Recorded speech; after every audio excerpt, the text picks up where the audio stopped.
Welcome to the best gambling show on the internet. This is the home of the money pick. Make sure you hit the like button. Make sure you subscribe. Week 8 upsets and long shots to bet. Looking forward to getting into this slate. And I know, I get it, guys. This slate is ugly, but every single week we churn an ugly game into a plus money hit. And that's what we're going to do. Slam the like button. Let's get to it. First game, we got the New York Giants at the Philadelphia Eagles. Giants plus 7.5. And guys, I want no part of this spread. I want absolutely no part of the plus 7.5 or minus 7.5.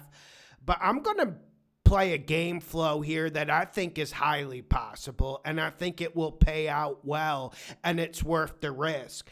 I'm going to bring that Eagles to minus 13.5. And then I'm going to do Saquon anytime touchdown. And then I'm going to go the Giants team total under 17.5 for a plus 530. And firstly, I love what Jackson Dart is doing. And we know this Giants team is limited talent-wise from a wide variety of angles. So let's just start with this Giants under 17.5 team total, 1/3 of it. Guys, I'm really worried about what Jackson Dart is going to get in terms of help in this game. And I'm not trying to tell you guys that the Eagles defense showed great signs of improvement last week against the Vikings. Yes, they got the turnovers. Yes, they got the pick six. But there are still some holes in the Eagles defense.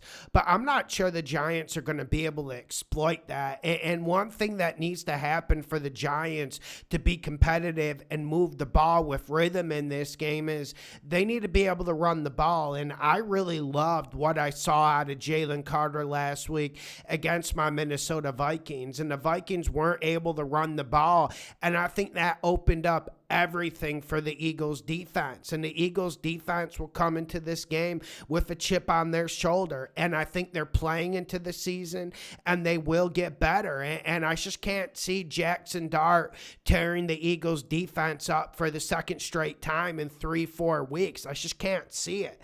On the other side, I like the Eagles to win big here. And I could see a game flow where the Eagles just don't show up or the Eagles play a terrible game. But I think we see a B plus performance.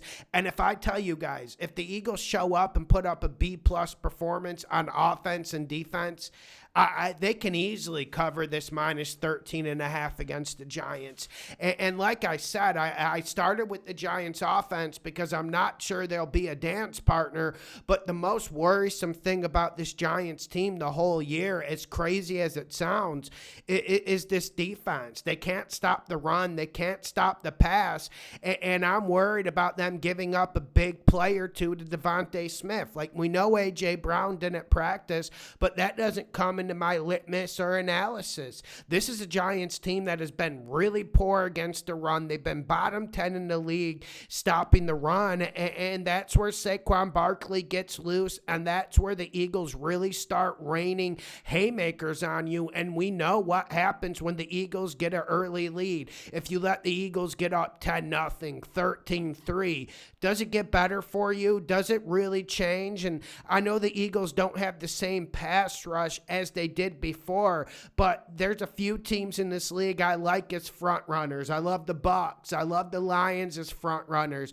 But another team that has always been lucrative as front runners is the Philadelphia Eagles. I think this Eagles offense gets into the 24, 30-point range, and I'm not sure the Giants are going to be a dance partner. So let me go through it. Saquon Barkley, anytime touchdown. That's self-explanatory.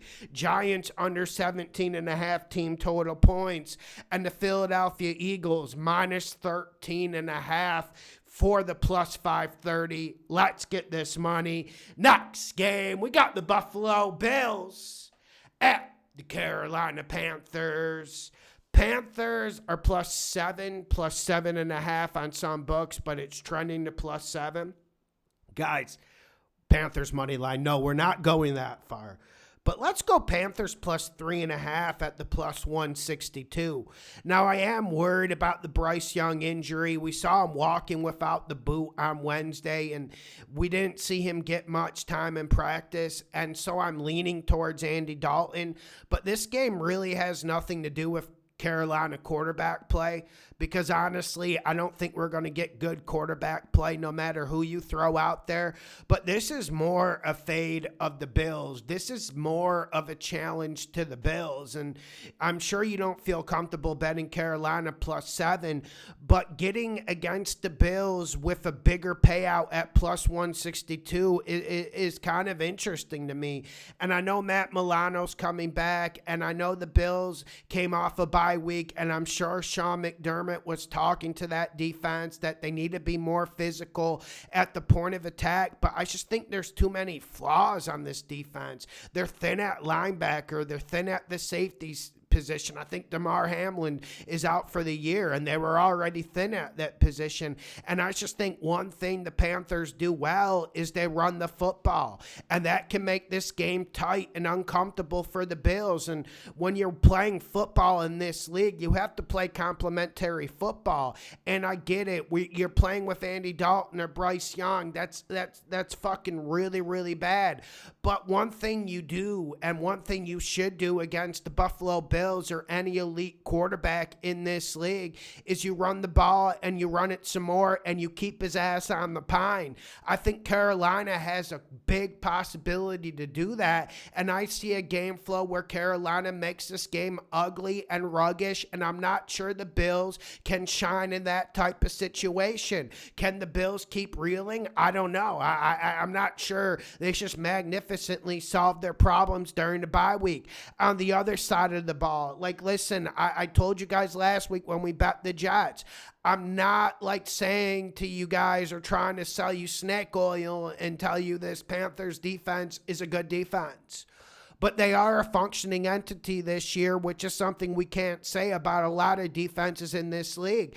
And I told you going into the year, outside of Josh Allen and James Cook, what weapons does this Bills offense have? What weapons do you have to game plan for? What wide receivers can win in a man-to-man tight situation when you need it? I know Josh Allen can make plays. I know Josh Allen will pull 2 or 3 rabbits out of the hat in a game. But for me, man, this Bills offense is rather pedestrian unless James Cook runs the ball. And that's a big part of what Carolina's been doing on defense this year. They've been strong, resolute against the run. And I feel like Derek Brown's been the best defensive lineman in the league. I know he's not getting sacks. I know he plays in the interior, but he is an absolute force of nature, and I'm not sure this Bills offensive line can dominate the point of attack. Josh Allen is going to make the plays, but with us having the plus 3.5, Carolina at home, can the Bills show up? I think it's worth a nibble. I think it's worth a dice roll in the middle of the pot. Give me the Panthers plus 3.5, plus 162. Guys, and this one, it's a short week and it's an ugly week. But this third one, Cowboys money line under 50.5 against the Broncos. Guys, I don't have a lot of science. And everyone keeps thinking, oh, this is the week we see the Broncos show up. This is the week we see the Broncos run game get going. Guys, I get it. It's the Cowboys defense. This is one of the worst defenses I've ever seen in my life. And when you're asking for consistency from a Cowboys team, you're just not going to get it. But I do have a feeling the Cowboys can make this a game. Cowboys money line under 50.5 plus 430. Like I said, I don't have any science. It's just, even with Denver's defense, look at all the talent they have amassed. Look at the brain power they have in Vance Joseph. Have you guys felt like this Broncos defense has played well at all? Have you guys felt like Bo Nix has played well at all? Have you guys been starting to question Sean Payton just a wee bit? And I'm not trying to defend Bo Nix. Like, I've never been on the Bo Nix bandwagon. But something is off. Something is wrong with this Broncos team. And obviously, you don't want to take the Cowboys plus 3.5 because they just might not show up. And the Broncos could beat them at 40 because the Cowboys just don't get out of their own way. But give me the Cowboys to make this competitive against a Broncos defense that's disappointing and a Broncos offense that is disappointing. If this Broncos offense doesn't get going this week, they're in fucking trouble. Cowboys money line, Broncos under 50.5. That's not the one I love. The one I love is Giants at Eagles.